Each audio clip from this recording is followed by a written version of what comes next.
Hello friends, कैसे हैं आप सब। उम्मीद है आप सब जहां भी होंगे ठीक होंगे।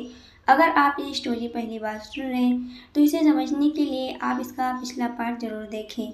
पार्ट 40। औरों के पढ़ते ही उसकी तो जैसे दुनिया ही उजड़ गई हो। वो तुम पर बहुत गुस्सा हुए, यहाँ तक कि तुम्हें औरों थप्पड़ भी मारने वाले थे, हाथ उठाकर भी, लेकिन मारे नहीं। तुम औरों के साथ बहुत बहुत गलत किए थे। तुम्हें जब अंशिका की मर्जी पता चली तो तुमने ये कॉन्ट्रैक्ट बनाया था। उस वक्त भी तुमको कोई फर्क नहीं पड़ता था कि क्या सही है क्या गलत। तुम्हें जो सही लगता था तुम वही करते थे। और अपने पापा का सब कुछ बर्बाद कैसे होने दे सकता था। आखिर उसके पापा की मेहनत जो थी। इतना सब करने के बाद भी तुम्हारे चेहरे पर कोई गिल्ट के भाव नहीं थे। उल्टा तुम खुश थे ये सब करके। और मैं जो सब कुछ होते हुए चुपके से अपनी आंखों से देख रही थी। मैं औरों से जिद करके यहाँ आई थी लाइव देखने के लिए औरों डिवोर्स ले रहा है या नहीं। पर तुम्हारा ये सब करना मेरे दिल में तुम्हारे लिए नफरत पैदा कर रहा था। मेरा मन कर रहा था कि मैं अभी जाऊं और तुम्हारा गला दबा दूं और तुम्हें जान से मार दूं।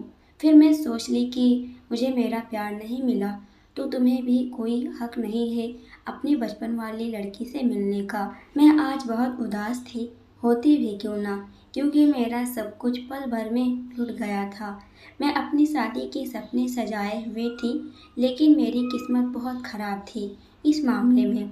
मैं परेशान होकर रास्ते पर चल रही थी कि मेरी नज़र पड़ी अपने पापा पर और मैं अपने पापा को देखकर बहुत बहुत खुश हो गई। शायद मुझे अपने पापा का इस वक्त सहारा चाहिए था। इस वजह से मैं आगे बढ़ी ही अपने पापा के पास जाने के लिए। लेकिन मैं 2 कदम आगे ही बढ़ाए होंगे कि मेरे पापा ने अपने कार का दरवाज़ा खोला और किसी का हाथ पकड़कर बाहर निकालने में मदद करने लगे। ये देखकर मैं वहीं खड़ी हो गई और देखने लगी कि मेरे पापा ने किसका हाथ पकड़ा है। मेरे पापा ने अपने सौतेली बेटी को बाहर निकाला और मुस्कुराकर उसके सिर पर अपना हाथ फेरा। असल में मधु जिद कर रही थी अपने पापा से कि उसे आज आइसक्रीम खाने जाना है और वो भी घर पर नहीं बाहर जाना है। इसलिए उसके जिद की चलते अतुल जी उसे स्पेशली आइसक्रीम खिलाने बाहर लेकर आए थे और मैं शॉप के बाहर खड़ी थी, अंदर बैठे उस लड़की और अपने पापा को देख रही थी। वो पारदर्शी कांच से अंदर क्या हो रहा था।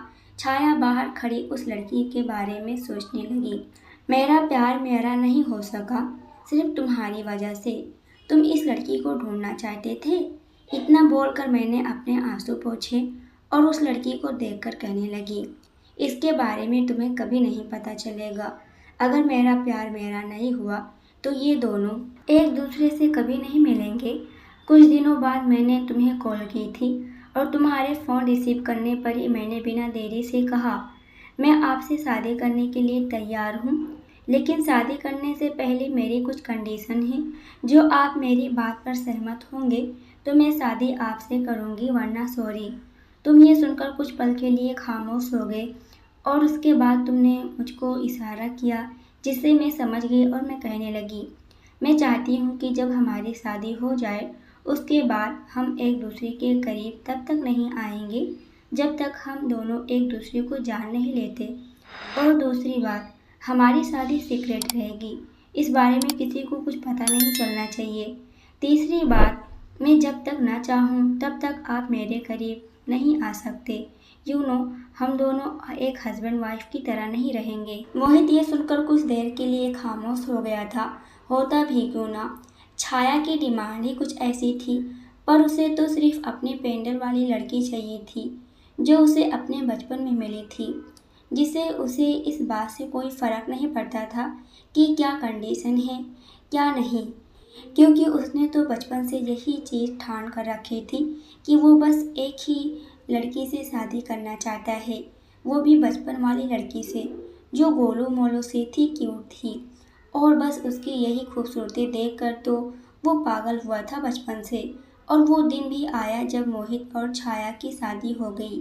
ये बात विनीत को पता थी और उसने उस वक्त मोहित को काफ़ी बार इस शादी से करने के लिए रोका भी था, लेकिन मोहित था कि बस अपने मन का ही करता था, इसलिए उसने उसकी एक ना सुनी और आखिर में शादी कर ही ली। शादी हो जाने के बाद छाया और मोहित के बीच ऐसा रिश्ता था जैसे कि वो एक दूसरे को जानते ही ना हो। छाया मोहित से हमेशा ही दूर ही रहती थी। आखिर वो औरों से प्यार जो करती थी, उसे तो बस मोहित से बदला लेना था कि अपने प्यार से दूर रहने से क्या सज़ा मिलती है। आखिर उसे भी पता चले कि अपने प्यार को खोने का दर्द क्या होता है। भले ही छाया मोहित से दूर रहती थी, लेकिन मोहित ने उसके ख्वाब पूरे करने में कोई कसर नहीं छोड़ी थी।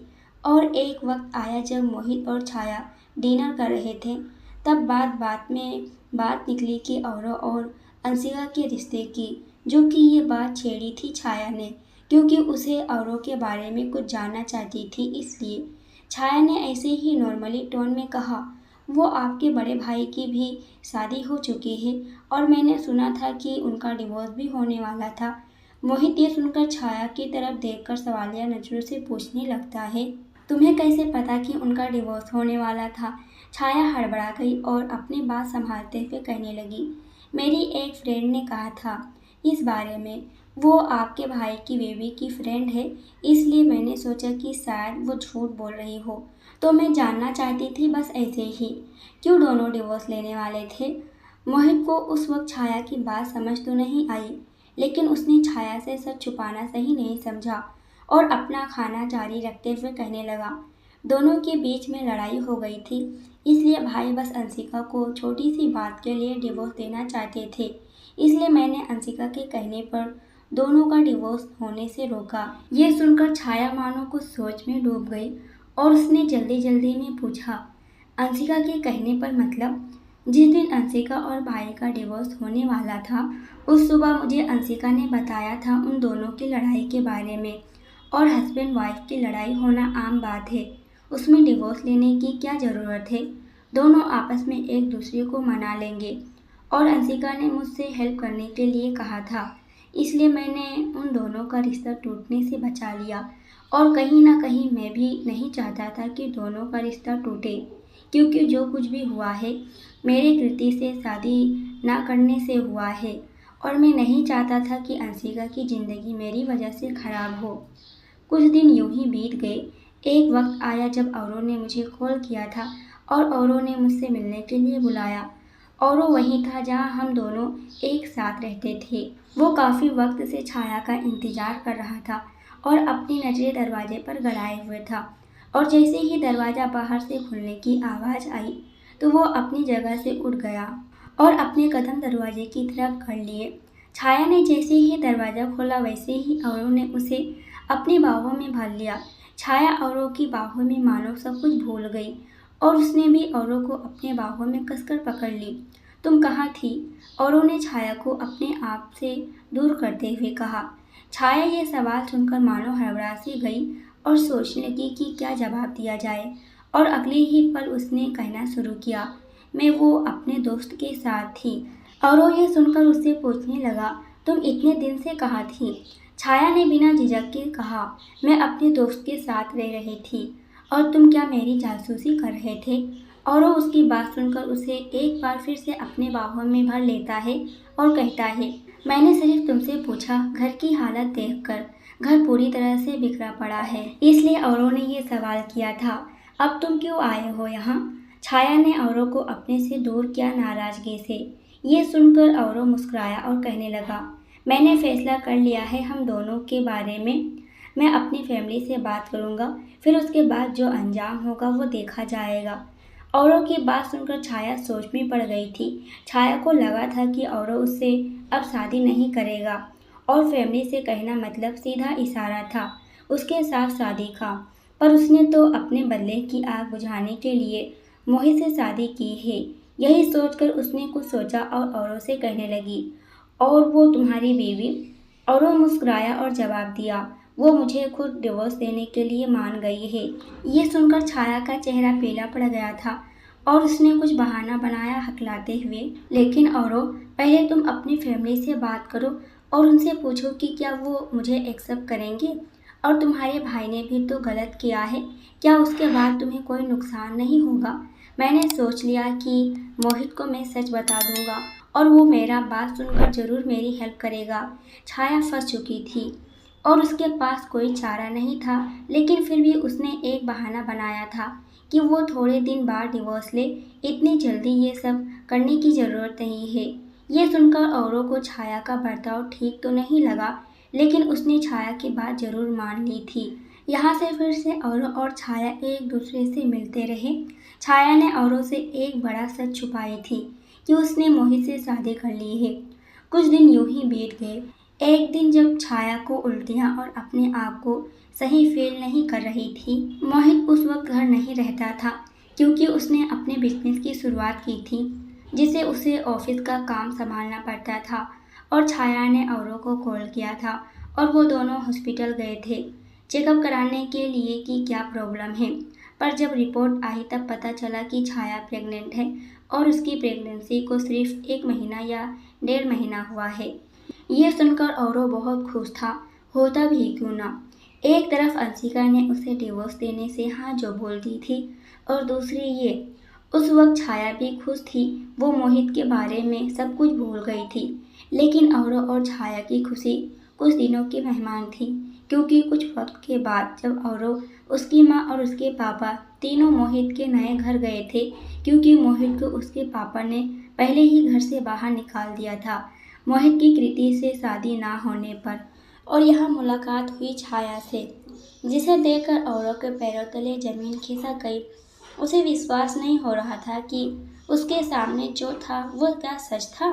छाया को भी इस बात से बहुत डर लगने लगा था, लेकिन करते भी क्या, उसका सच सामने था। वहाँ तो औरों जैसे तैसे करके अपने आप को शांत किए हुए था और खामोश रहा।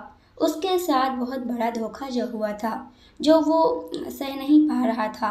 छाया ने उसे सालों के रिश्ते को उसने बदनाम कर दिया था। कुछ समय बाद छाया को पता था कि औरों उसका उस घर पर इंतजार कर रहा होगा, इसलिए वो डरी सहमी वो घर आई जहाँ वो और औरों रहा करते थे। वो अपने कांपते हाथों से दरवाज़ा खोलती है और सामने औरों का गुस्सा भरा चेहरा था, और उसने औरों का नाम पुकारा ही था कि औरों ने उसे बड़े ही गुस्से से अपना पूरा जोर लगाकर एक जोरदार उसके गालों पर थप्पड़ जड़ दिया, जिससे छाया नीचे फर्श पर जा गिरी। उस वक्त औरों को अपने गुस्से के अलावा कुछ नज़र ही नहीं आ रहा था। वो बस गुस्से में था और अपना गुस्सा बाहर लाना चाहता था। आखिर उसने धोखा खाया था, वो भी उस इंसान से जिससे वो बेइंतहा प्यार करता था। उसके लिए वो सब कुछ छोड़ रहा था। नफरत है मुझे तुमसे छाया, नफरत है। उस दिन से औरों छाया से सारे रिश्ते तोड़कर चला गया था। वो औरों को खोकर अपना वजूद खो चुकी थी। उसने अपने बदले की आग को बुझाने के लिए अपना कीमती प्यार खो दी थी। छाया अब अकेली हो गई थी। उसके पास न तो उसके पापा थे और न ही प्यार, जिससे वो पूरी तरह से टूट चुकी थी। या यूँ कहें कि उसे अपने पापा या तो अपना प्यार, दोनों में से किसी एक का सहारा चाहिए था। मैं उस वक्त किसी का सहारा लेना चाहती थी, और उस वक्त मेरा सहारा तुम बने। मैं तब वो सब कुछ भूल गई थी कि तुमसे मैं सिर्फ बदला लेना चाहती थी। पर जब मैं बालकनी में खड़ी थी, अंधेरी रात थी, तकरीबन रात के 3 बज रहे थे। आज मोहित ऑफिस से लेट आया था। जब मोहित अपने कमरे में आया तो उसने देखा कि छाया बाहर की तरफ एकटक देख रही है। ये देखकर मोहित ने पहले तो अपना कोट उतारा और अपनी टाई ढीली करके पहले शावर लेने के लिए वॉशरूम की तरफ बढ़ गया। छाया इतनी खोई हुई थी कि उसे ये अंदाज़ा ना रहा कि कब मोहित कमरे में आया। थोड़ी देर बाद जब मोहित कमरे में आया तो उसने छाया की तरफ देखा। वो अभी भी ऐसे ही खड़ी थी जैसे थोड़ी देर पहले खड़ी थी। मोहित छाया की तरफ गया और उसके कंधे पर अपना हाथ रखकर अपनी धीमी आवाज़ में कहने लगा, तुम ठीक हो? छाया मोहित की आवाज़ सुनकर चौंक गई और वो हड़बड़ी में मोहित की तरफ देखने लगी। मोहित के भाव बिल्कुल शांत थे। ना जाने क्यों छाया की आंखों में आंसू छलक आए, जिसे देखकर मोहित उसके थोड़े और करीब हो गया और अपना हाथ आगे करके अपने अंगूठे से उसके आंसू पोंछकर कहने लगा, तुम रो क्यों रही हो? छाया ने मोहित की छुअन महसूस करते ही अपनी आंखें बंद कर ली थी, और उसके एक्सप्रेशन थे वो बड़ी मुश्किल से छुपा कर रखे थे। लेकिन मोहित का उसे ये पूछना कि तुम रो क्यों रही हो, ना जाने इस आवाज़ में क्या दम था जिसे उसके आंसू लगातार बहने लगे। वो टूटी हुई थी और कब से ये शब्द किसी के मुंह से अपने लिए सुनना चाहती थी। आखिर वो अकेली हो गई थी और बिना देरी किए वो मोहित के सीने से जा लगी।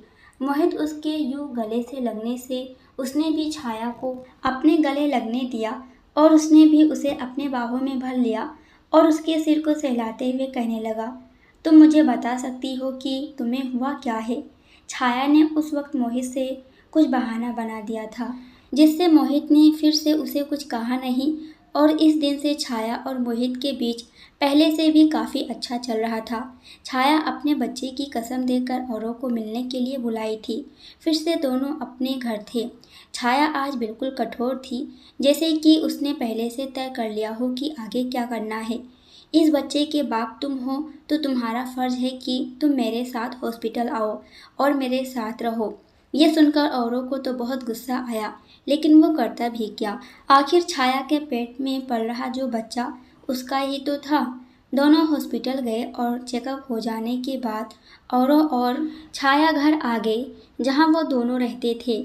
उसे इस वक्त अपने आप पर भी गुस्सा आ रहा था कि वो खुद कितना गलत कर रहा है। सब सच पता होने के बाद भी वो शायद गलत कर रहा है।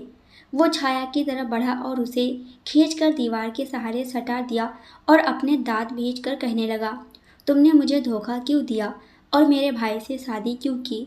तुम बताओ छाया, बोलो। छाया को औरों के इस तरह से खींचने से ही डर गई थी और औरों के सवाल सुनकर तो वो कांपने लगी थी। औरों को उसकी खामोशी बिल्कुल भी पसंद नहीं आ रही थी, या यूँ कहे उसकी खामोशी औरों को बेचैन कर रही थी। औरों ने छाया को झकझोरते हुए कहा, बोलो, बोलती क्यों नहीं? छाया को औरों से ही एक अजीब सा डर लगने लगा था। वो जानती थी कि औरों का गुस्सा कितना है। औरों ने छाया की बाहें बहुत मजबूती से पकड़ी थी, जिससे छाया को दर्द भी होने लगा था। छाया ये जानती थी कि अभी औरों का इतना चिल्लाना इसलिए था क्योंकि वो प्रेग्नेंट है, इसलिए औरों अपने गुस्से को कंट्रोल में कर रहा था। लेकिन मैं प्रेग्नेंट नहीं होती तो न जाने औरों मेरे साथ क्या करता। ये सब सोच रही थी कि छाया के ना बोलने पर औरों ने एक बार फिर से झंझोर कर छोड़ दिया और उससे दूर होकर कहने लगा, मुझे तुमसे नफरत हो रही है, मैं तुम्हें बर्दाश्त नहीं कर सकता एक सेकंड भी। छाया, अगर तुम प्रेग्नेंट ना होती तो मैं तुम्हें कब का भी छोड़ चुका होता और अपने भाई की लाइफ से भी निकाल फेंकता एक कचरे की तरह। और उन्हें अपने दांत भींचकर कहा। छाया ये सुनकर शॉक्ड रह गई थी। जिससे वो प्यार करती थी वो इंसान उसके बारे में इतने कड़वे शब्द बोल रहा था जिसे सहन कर पाना मुश्किल था और उसकी आंखों से लगातार आंसू बह रहे थे।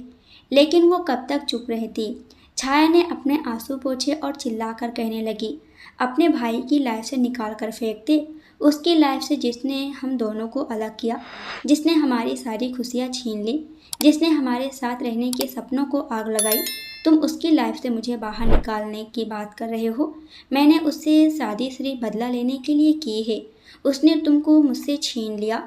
इतना एक सांस में बोल गई छाया और वो जोर जोर से रोने भी लगी थी और रोते रोते दीवार के सहारे ही नीचे फर्श पर बैठ गई और अपने घुटनों को पकड़कर जितना उसके दिल में दर्द भरा था उतना आंसुओं के सहारे बाहर निकाल रही थी। और वो उसकी बात सुनकर अपनी जगह बिना किसी भाव के खड़ा था। उसका दिल जब छाया रोती थी तो तड़प उठता था और आज तो छाया बेतहासा रो रही थी और उसके हाथों की मुट्ठियां कसने लगी थी। और ने अपने सारे ख्यालों को झटका और पीछे मुड़कर कहने लगा, बदला? सीरियसली छाया, मैंने तुमसे प्रॉमिस किया था कि चाहे कुछ भी हो जाए मैं तुमसे शादी करके रहूँगा।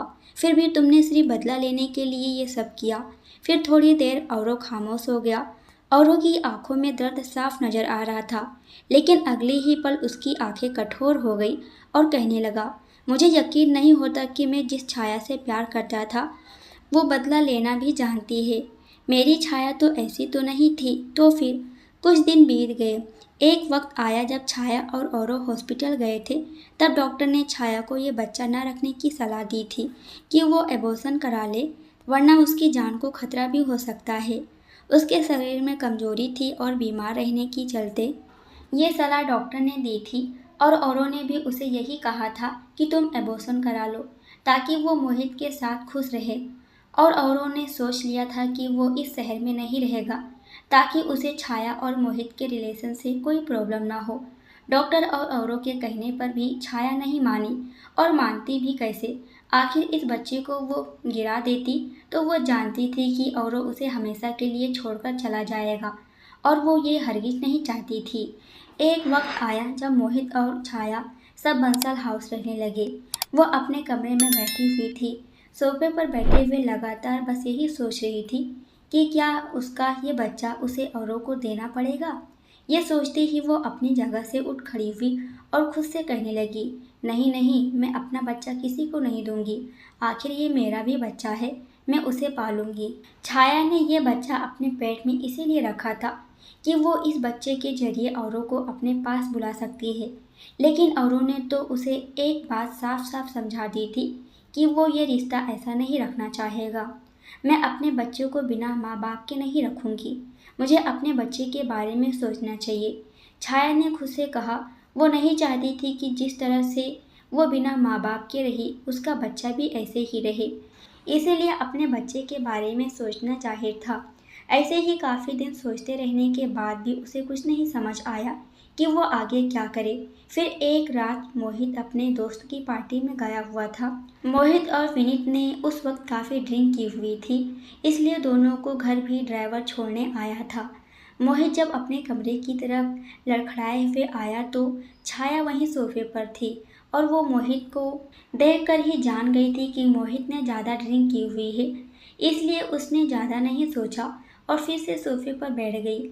लेकिन उसके दिमाग में एक ख्याल आया, जिसे वो सोचकर अपनी जगह से उठ खड़ी हुई। मैं जो सोच रही हूँ क्या मैं वो करूँ? छाया ने खुद से कहा, और फिर मोहित की तरफ देखी जो बेड पर आकर सीधा सो गया था।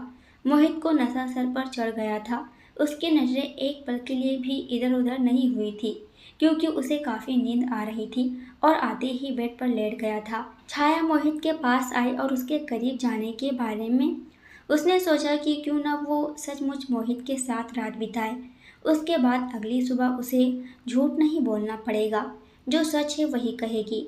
यही सोचकर वो बेड पर आई और मोहित के शर्ट के बटन खोलने लगी, और धीरे धीरे अपना चेहरा मोहित के चेहरे के करीब ले गई। लेकिन पता नहीं क्यों उसका दिल इस चीज़ को गवाही नहीं दे रहा था।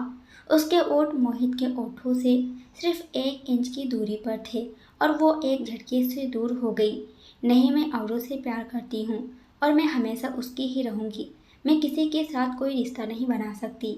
यही सोचकर वो उठने लगी, लेकिन एक काम तो उसे करना था। सचमुच वो मोहित के साथ नहीं सो सकती थी, लेकिन छलावा तो कर ही सकती थी। यही सोचकर वो अभी जो चीज़ ऑनलाइन ऑर्डर करके उसने रिसीव की थी, उसे ओपन की। उसमें एक इंजेक्शन था, लेकिन ये इंजेक्शन को इस्तेमाल तब कर सकती थी जब मोहित के साथ उसे रिश्ता बनाना हो। लेकिन उसे अब मोहित से फिजिकल नहीं होना चाहती थी। उसे तो ये सोचकर ही अजीब लग रहा था। उसने एक गहरी सांस भरी और इस ख्याल को झटक दिया, और सो रहे मोहित की तरफ देखा। वो उसकी तरफ बढ़ गई। उसने मोहित के कपड़े उसके शरीर से अलग कर दिए थे। छाया ने वही किया जो उसने सोचा था। उस रात की सुबह के बाद मोहित को लगने लगा था कि जैसे उसकी हालत और छाया की हालत थी, शायद वही सच था, और उसने छाया पर यकीन कर लिया था जो छाया ने कहा। मोहित ने पूरी डायरी पढ़ी, और पढ़ने पर भी बहुत सच्चाई सामने आई थी, जिससे उस डायरी में मधु का नाम ना होने पर भी वो समझ गया था कि मेरी बचपन पेंडल वाली लड़की मधु ही है, क्योंकि उस डायरी में हार्ट ट्रांसप्लांट के बारे में भी जिक्र था। यहाँ तक कि ये कि छाया को पता था कि अब डिलीवरी के बाद वो जिंदा नहीं रहेगी। चेकअप के दौरान अस्पताल में उसकी मुलाकात अतुल जी उसके पापा से हो जाती है, और अपने पापा को इतने टेंशन में देखकर, क्योंकि उसी वक्त मधु का एक्सीडेंट हुआ था, जिसे उसके हार्ट में काफ़ी गहरी चोट, या ये कहें कि उसका हार्ट ट्रांसप्लांट करना, नहीं तो मधु का बचना मुश्किल ही था। वो 2 महीने से ही अस्पताल में भर्ती थी, और कोई हार्ट डोनर नहीं मिल रहा था। ये सब जानने के बाद छाया ने अपने पापा को अपना हार्ट देने के लिए कहा, लेकिन अतुल जी ये कैसे कर सकते थे। छाया भले ही उनसे दूर थी, गुस्सा थी, लेकिन उनके लिए उनकी दोनों बेटियों में से एक उनकी रूह थी तो एक उनकी सास, और कोई अपने रूह से सास को कैसे अलग कर सकता था। छाया को सच्चाई पता थी, इसलिए वो कसम देकर मना ही लेती है अतुल जी को। अगर पापा आपकी रूह और सांस एक हो जाए तो, और अगर उसका हाथ मधु को लगा देते हैं तो कम से कम उसका दिल तो दुनिया में रहेगा, या ये कहे अतुल जी की रूह और सांस एक हो जाएंगे। मधु की सर्जरी हो जाने के बाद अतुल जी ये शहर ही छोड़कर चले गए। उनके लिए यहाँ सांस लेना भी मुश्किल हो रहा था। वो यादें जो वो बर्दाश्त नहीं कर सकते थे। सुबह का कोहरा छाया हुआ था और उस धुंधले कोहरे में मोहित ठंडे फर्श पर बैठा हुआ था। उसकी आंखें दर्द से तब्दील हुई थी और उसकी आंखों के कोने भर आए थे। सारी शुरुआत उसके कारण ही तो हुई थी। यही दर्द उसके सीने में धड़कते दिल को कांपने में मजबूर कर रहा था। उसका पूरा शरीर स्थिर था और अनजान डर से कांप रहा था। अचानक से वो अपनी जगह से सारे एहसास को छुपाकर उठ गया और बिना देरी किए अपने कमरे की तरफ बढ़ गया, और कमरे में आकर वो वॉशरूम की तरफ बढ़ गया। उसकी आंखें लाल हो चुकी थी। उसका दर्द इतना बढ़ गया था कि वो किसी को बयां भी नहीं कर सकता था। मोहित ने ठंडे पानी से शावर लिया, शायद ये सोचकर कि ठंडे पानी से उसका दर्द कम हो सके। लेकिन वो जितना ये सब याद करता उसका दर्द कम होने के बजाय बढ़ता जा रहा था। शावर लेने के बाद वो ड्रेसिंग टेबल की ओर आया और अपना चेहरा मिरर में बिना एक्सप्रेशन के देख रहा था। उसकी आंखें ठंडे पानी से नहाने की वजह से और ज़्यादा लाल हो गई थी, फिर भी जैसे कि वो हर बात से अनजान था। मोहित को अपने आप को देखकर न जाने गुस्सा आने लगा था। इतना गुस्सा कि उसके हाथ जो ड्रेसिंग टेबल को पकड़े हुए थे उसकी पकड़ मजबूत हो गई थी और उसके हाथों की नसें बाहर दिख रही थी। उसके जबड़े इतने भींचे हुए थे कि मानो और भीज गए तो खून निकलना वाजिब था। उसके हाथ में जो गोली लगी थी वहां से खून बहना शुरू हो गया था और उसने गुस्से में आकर अपना हाथ मिरर पर दे मारा और लंबी लंबी सांसें लेने लगा। वो ये सब सोच रहा था कि उसने जिसे छाया का कसूरवार समझा वो उसका बाप निकला। और सबसे बड़ी चौंकाने वाली बात कि डॉक्टर अतुल की दूसरी बेटी यानी मधु है। तो इसका मतलब था कि उसके पेंडल वाली लड़की कोई और नहीं मधु थी, जिसे उसने दिन रात तकलीफ पहुंचाने में कोई कसर नहीं छोड़ी और उसे तड़पाया था। वो उसकी पेंडल वाली लड़की थी जिसे उसने बचपन से ही उसे खुश रखने की कसम खाई थी, जिसे उसने सारी खुशियां देने का वादा अपने आप से लिया था। लेकिन उसने तो उसकी पेंडल वाली लड़की को ही इतनी तकलीफ दी। ये तो उसके सीने में खंजर भोंकने से भी ज़्यादा दर्द देने वाला सच था, जिसे जानकर वो अपने आप को कमज़ोर समझ रहा था।